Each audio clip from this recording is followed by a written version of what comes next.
una actriz y tiene que interpretar justamente la dama del perrito. Será una de Iván Sabó. No sé cómo se llama, yo siempre pesco la película por la mitad. Entonces, que la busco enseguida. Me parece que es algo así como Conociendo a Julia, una cosa así. Por allá, a ver que vi que levantaron las manos. Si bien no hay una literatura política, él refleja muy bien los casos de la sociedad semifeudales previo a la revolución. Lo otro, bueno, hablando de película, está muy bien reflejada justamente esa morosidad, todo eso en la película Ojos Negros de Chekhov, que son varios cuentos de Chekhov y uno es la dama del perrito también. Recurren estos balnearios que eran los grandes sabios de ópera, todo ese tipo de relaciones sociales. Lo otro que me llama la atención es que, bueno, yo las obras de teatro no las leí porque soy incapacitado para estudiar, pero sí me acuerdo y lo que me parece lo lindo que tiene que jamás no juzga a los personajes. Acá hay una relación, digamos, otro autor por ahí hubiera estado a favor y en contra, no, digamos, la muestra, nada más.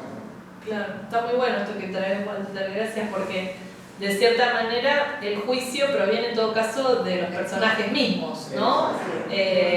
Ana se juzga a sí misma constantemente, ¿no? Y está constantemente pensando en el juicio que imagina Gurov tiene sobre ella, que es básicamente la misma percepción que ella tiene proyectada en el otro, ¿no? Queda ahí bastante claro porque Gurov manifiesta no juzgarla de esa manera tan dura, ¿no? Y es bastante interesante y bastante notorio esto que traes, ¿no? De que no hay juicio, porque bueno, en realidad son dos personajes adúlteros, ¿no? No hay juicio con respecto a eso en este relato. Así que gracias, y buena la recomendación de esa película. Y también dicen que no la pude ver, hay una película rusa sobre la dama del perrito que dicen que es muy buena también. Hay muchas, Hay varias no la pude ver.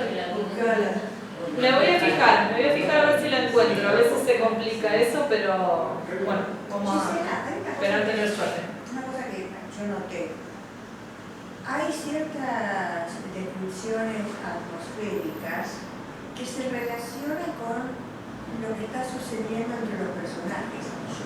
Muy bueno. Está bueno. Si tenemos tiempo y no sé si quieren y quizás si nos quedamos cortos podemos ir repasando algunas cosas porque a mí me pasó al leerlo y releerlo que uno va encontrando detalles, digamos, que nos dan a entender cosas que están sobreentendidas, valga el juego ahí, la especie de redundancia.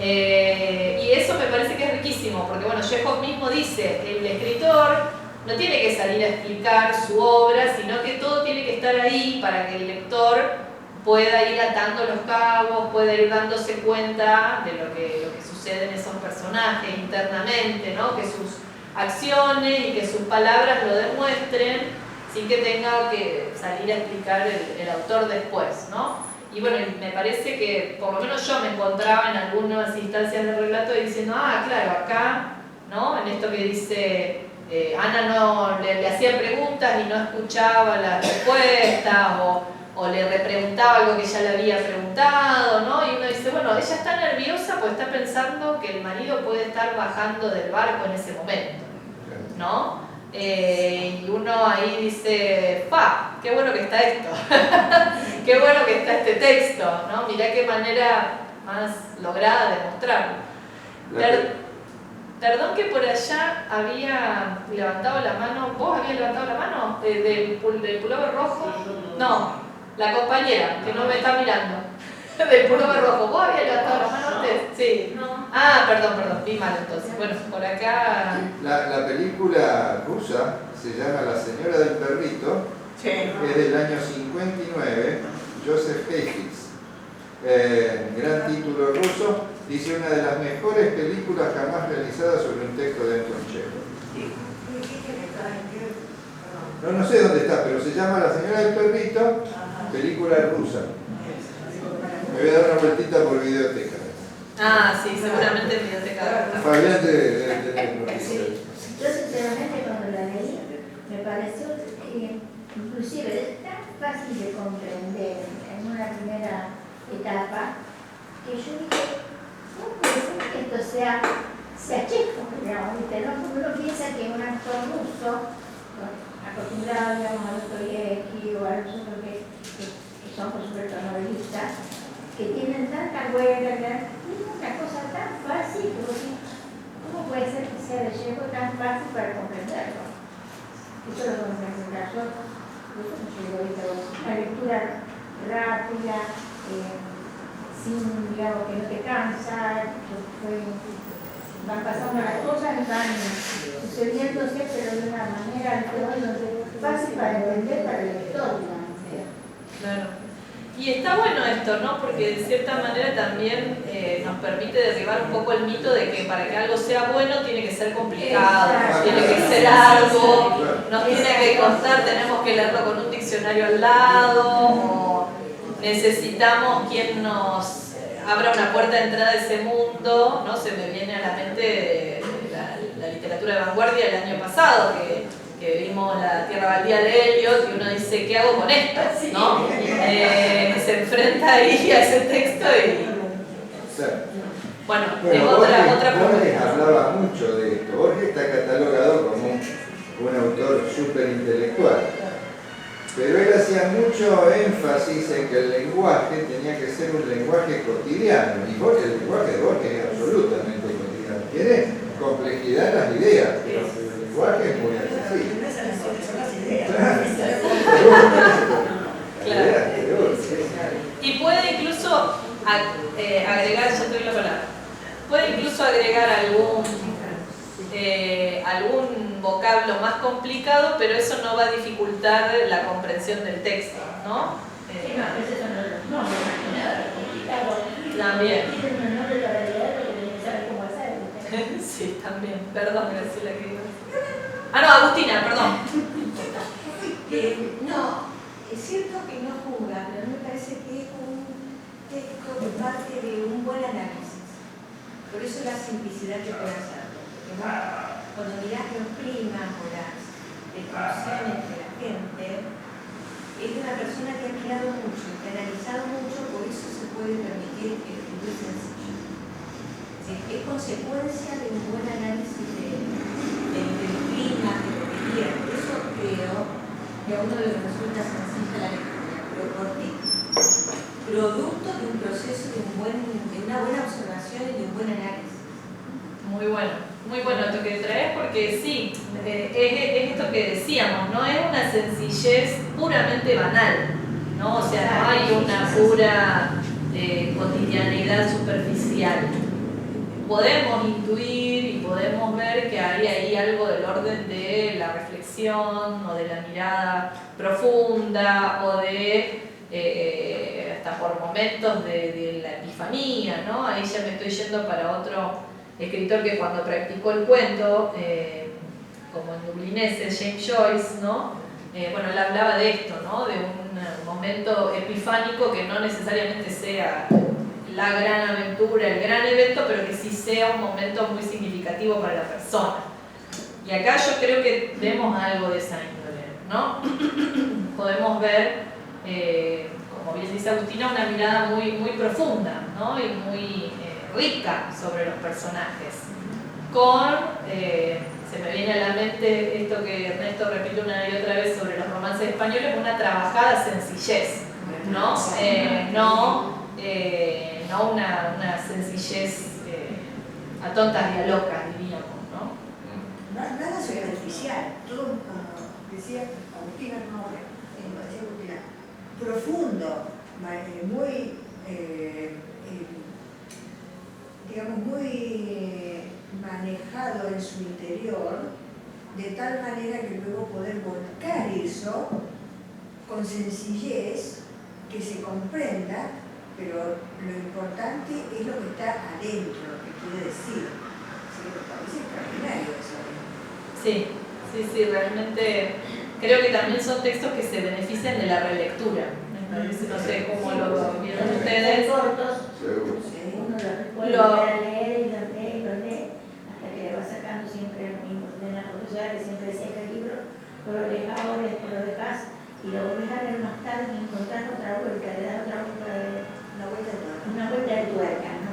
Entonces, y esto es fácil de leer, porque son dos cortos, sencillo, pero a la vez, como todos dicen, es bastante profundo, sin llegar a ser una cosa que sí, bueno, era grande, ¿no?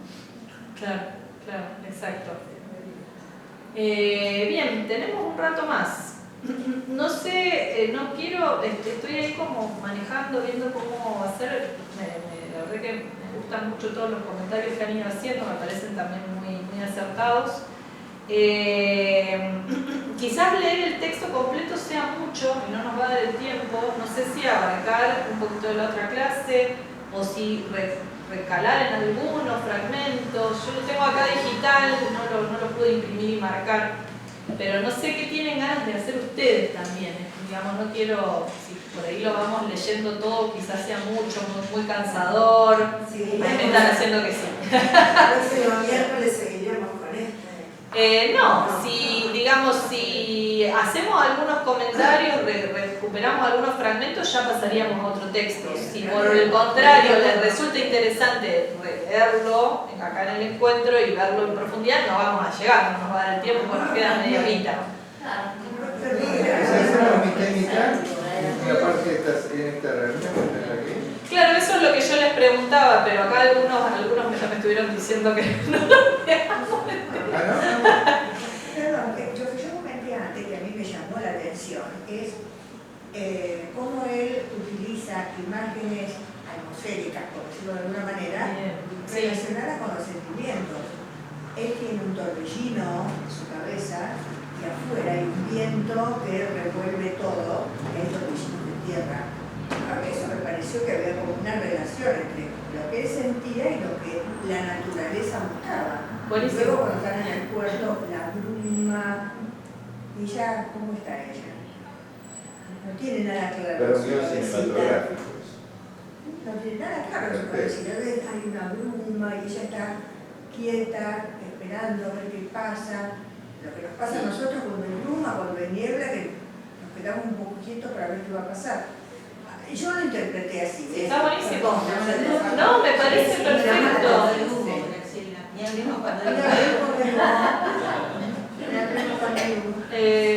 Pero no, es muy rico y muy frecuente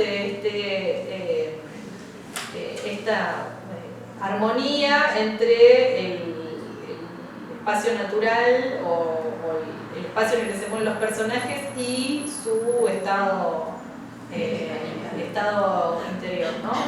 Así que yo por eso, no sé si vos tenés el texto y si tenés, porque aunque no lo leamos entero, si por ahí le resulta medio tedioso, ir al texto recuperando algunas citas, porque, no sé.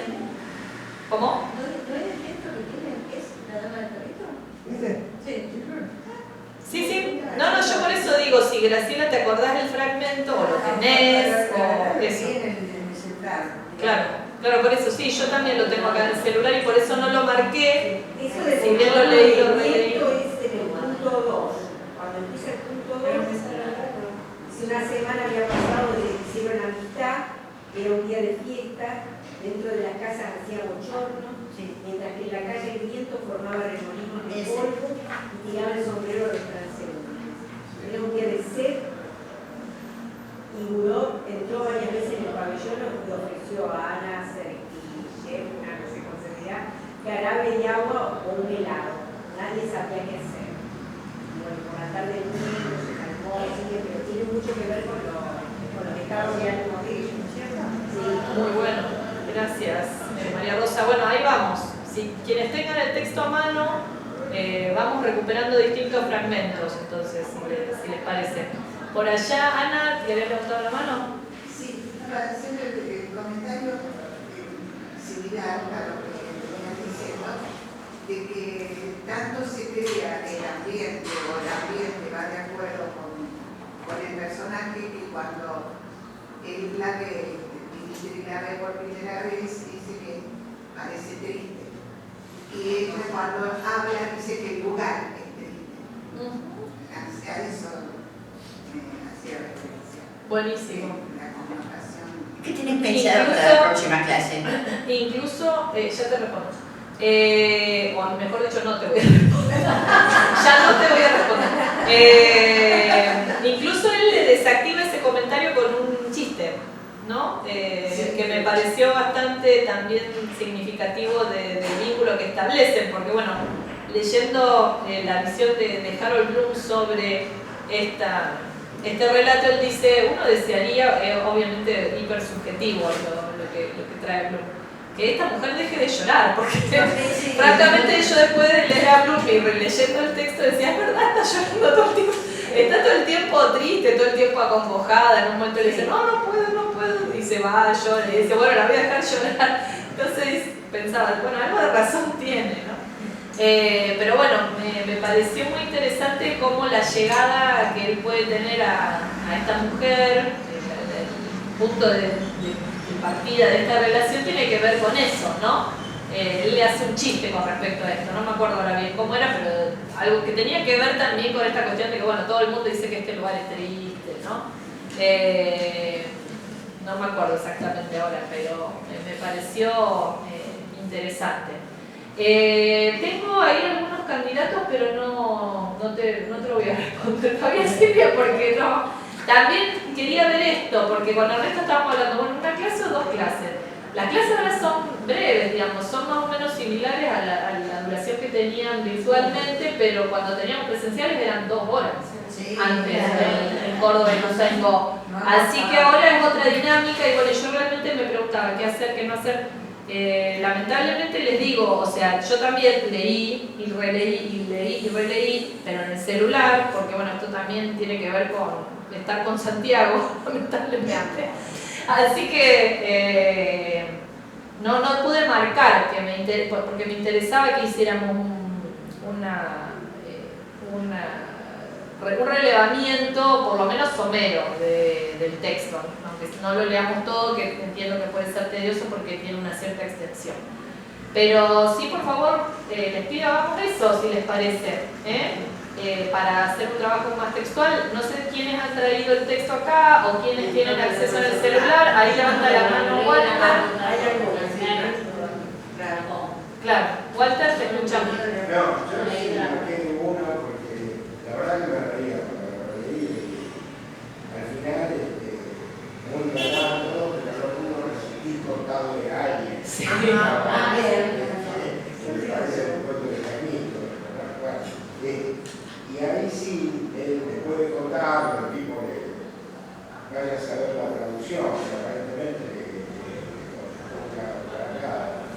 entonces, él piensa, qué modo tan salvaje de hablar, qué noches más estúpidas, qué días más falta de interés, la fama de las cartas, la biblioteca, la bebida, el continuo charlar siempre sobre el mundo.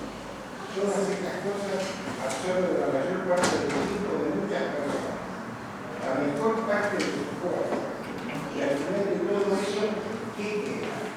Una vida servil, acostada, trivial e indigna, de la que no hay medio de salir, como si se estuviera encerrado en un manicomio o una prisión. Ahí iba que era el reflejo de él, que era así. Buenísimo, buenísimo. Y puede ser que ese sea el momento, si no me equivoco, en el que él vuelve a ver con estos ojos toda su cotidianidad en Moscú, ¿no? Sí, Después sí, de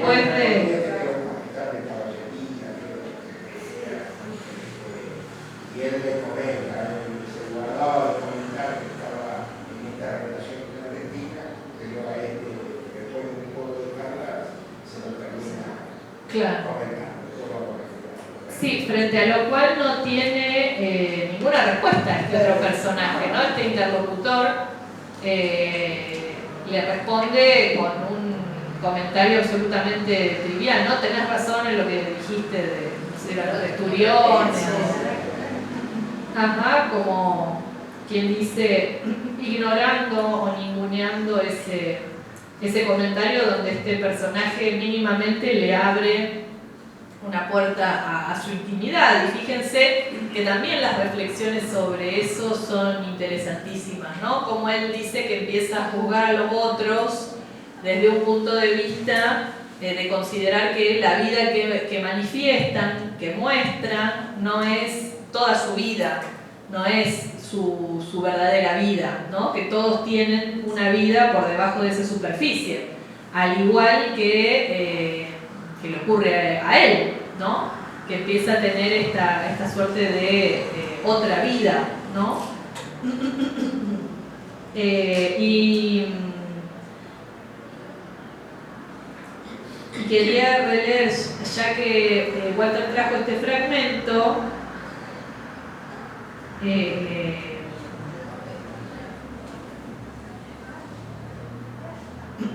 bueno, como dice, en el regreso a Moscú, dice, Está en el 2, en el 4.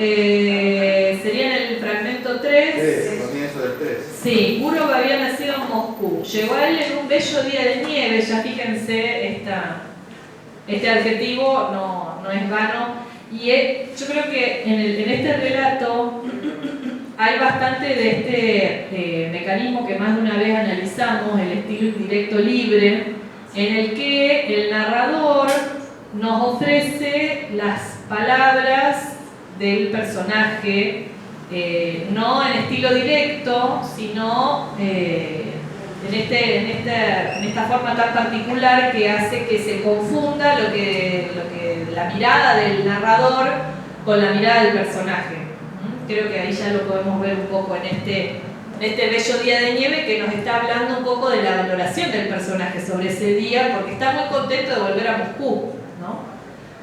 Y al ponerse su abrigo de pieles y sus guantes, al pasearse, bueno, al oír el domingo por la tarde el sonido de las campanas, olvidó el encanto de su reciente aventura y del sitio que dejara. Poco a poco se absorbió en la vida de Moscú.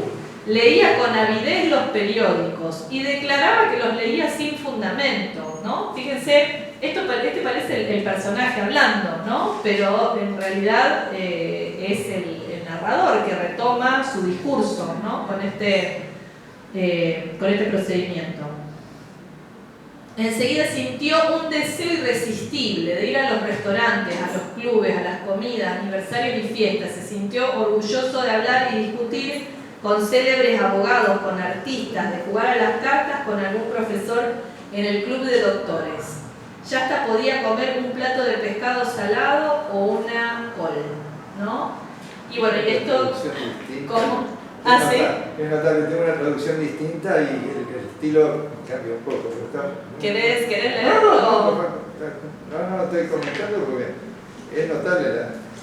Sí, me imagino. Yo tenía ganas de hacer una comparación entre distintas traducciones, pero el tiempo... ¿Querés que lees el manifiesto? Dale. Acá. Juro ver a Ah, a ver, te piden, ¿puede ser?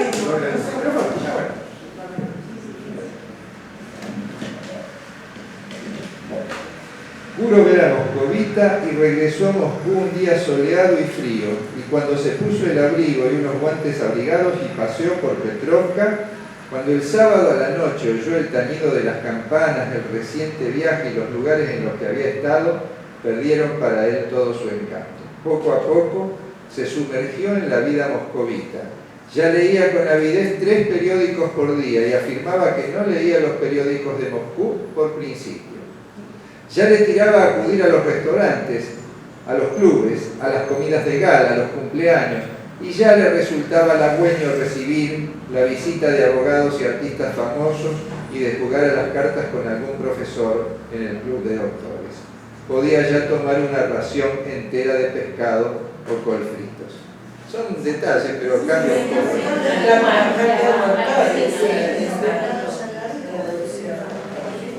Gracias. No sé si alguien quería decir algo que ningún traductor es igual a otro. Hay que tratar de buscar un traductor conocido bueno. Y muchas veces sí va a ser un poco disputada esa cuestión, porque viste, la traducción en sí ya es todo un problema, ¿no? Traductores, sí, pero bueno, hacen lo que pueden y no deja de ser también a veces casi un trabajo creativo, digamos. Bueno, Lingüista dice que traducimos siempre, aún en la propia lengua. Cuando uno habla, el otro traduce, si no... Y ahí vienen los malentendidos. Bueno, Lacan decía que el lenguaje en última instancia era un gran malentendido.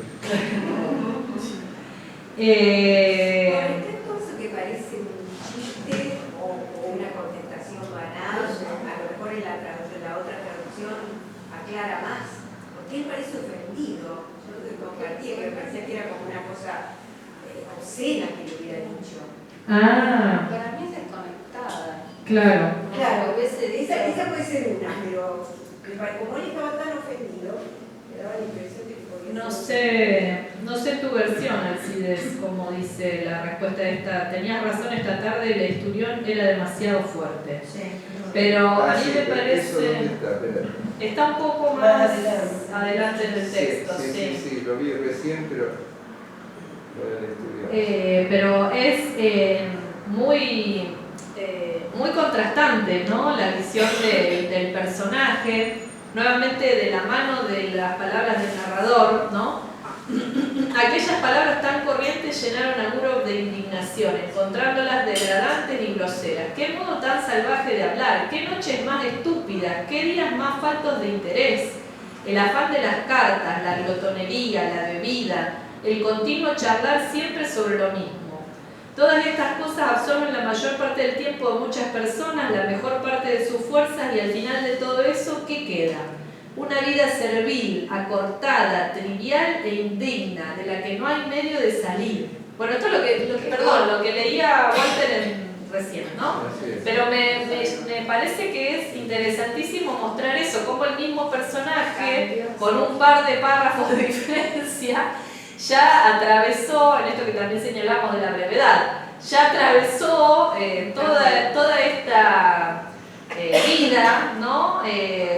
Rutinaria, repetida, incluso en sus placeres, y la encuentra absolutamente trivial y sin sentido, lo que va a la par de la incapacidad de olvidar a Ana, ¿no? Fíjense que esto de lo que hablábamos antes, ¿no? Una amante joven, fíjense, nunca se alude a mucho más que algunos besos o alguna caricia, pero hay también toda una relación que no está, digamos, descrita en el texto, ¿no? Sí, explícito, digamos, lo que hace el campo yo. Ajá, sí. No, la lectura de este pedacito en el momento que lo hice hace un rato en casa, esta descripción que el Señor me volvió a leer de la banalidad, de las cosas superfluas, por Dios que me hizo pensar en la televisión de hoy día, lo que él describe, de la gente perdiendo el tiempo en cosas sumamente... Bueno, yo hace 9 meses que no veo televisión. Sí, ahí, ¿no? Tan banales, por lo menos es lo que me parece a mí. Claro. Yo creo que esto también es la riqueza, ¿no? de estos textos, como decía antes, ¿no? Que de cierta manera nos habilitan a reflexionar sobre nuestras propias vidas, aunque no seamos un banquero ruso, ¿no? De finales del siglo XIX, o que no seamos, digamos, miembros de esta clase social. Nos permiten reflexionar sobre algunos rituales o, digamos, sobre... Pensamientos universales, digamos, por eso no tienen ni tiempo ni espacio, ¿no? Se repiten. Tal cual, ¿no? Cómo pueden apelar a cuestiones, en lo particular, apelar a cuestiones universales, digamos, de la condición humana. Bueno, tenemos un ratito más. Vamos a buscar algún otro fragmento. Se pasa volando el tiempo. Perdón, a mí me parecía la respuesta esa tan desconectada, que puede ser indiferencia total de parte de ese pseudo amigo, o quizás la resistencia a querer que el otro le cuente y de entrar en la intimidad del otro. Seguir, digamos, con esa separación y no entrar en ningún plan. ¿Se puede interpretar de alguna manera? Sí. O ignorancia total o el no deseo de que le cuente, en realidad. Sí, tal cual. Como una suerte de negación, ¿no? De que ese comentario no hubiera existido. Yo también lo entrar en intimidad, relatándole Algo que le ella había costaba, sido le costaba. importante, y el otro como que nada que ver y le comentan de que el historial estaba muy salado y él ahí hizo perfecto. O sea, hay una contraposición, ¿no? De dos situaciones que no tienen nada que ver. Uno pidió abrir su corazón contando lo que le había pasado y el otro, el historial estaba fuera. Tal cual. Sí, no, tal cual. Y bueno, y eso, o sea, la imposibilidad de establecer un vínculo humano con alguien, porque él dice, no podía contarle absolutamente a nadie sobre esto, ¿no? La esposa sospechaba. Acá lo- Porque la esposa en un momento dado le dice que no. Sí, no te va el rol de que no mujeriego, te va una el rol cosa así. de conquistador o algo parecido, no lo que palabras son. Sí, entonces eso también es maravilloso, ¿no? Como el marido de Ana dice, le creía y no le creía, ¿no? Cuando ella le dice, va a Moscú para ver a un médico por un mal que sentía, dice, y el marido le creía y no le creía, ¿no? Y con esa frase sintetiza todo lo que puede ocurrir en la mente de alguien que está ahí sospechando que su pareja puede ser infiel. ¿Alcides qué decía? No, que acá tengo el párrafo. Dale, te paso.